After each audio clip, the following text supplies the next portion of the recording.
All rise for his horribleness, the corrupt judge.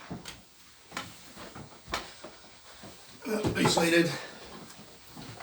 Jesus told us a story about the importance of persisting in prayer. He said there was a corrupt judge, his horribleness, I suppose that's me, and he didn't care about anyone. He didn't care about God, he didn't care about any person. In fact, he had great contempt for everybody.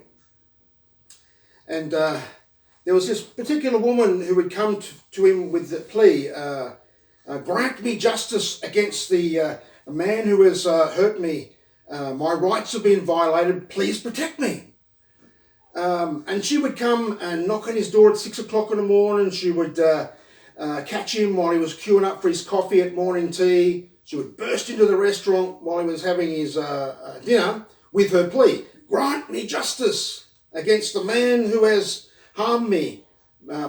Please protect me. My rights have been violated. But every time she would come, he would just fob her off and say, no, go away, get lost, next case. And but this went on day after day after day, time after time. And he's thinking to himself a bit down the track, I'd better give this woman some justice. Otherwise, she's going to drive me up the wall. And Jesus says, listen to what the corrupt judge says. What makes you think God won't intervene and bring you justice every time something happens to you and you cry out to him? Of course he will, and he won't delay. But how many will Jesus find persisting in their faith and persisting in prayer? Because Christian, this ain't the time for deconstructing one's faith, but it is the time for persisting prayer.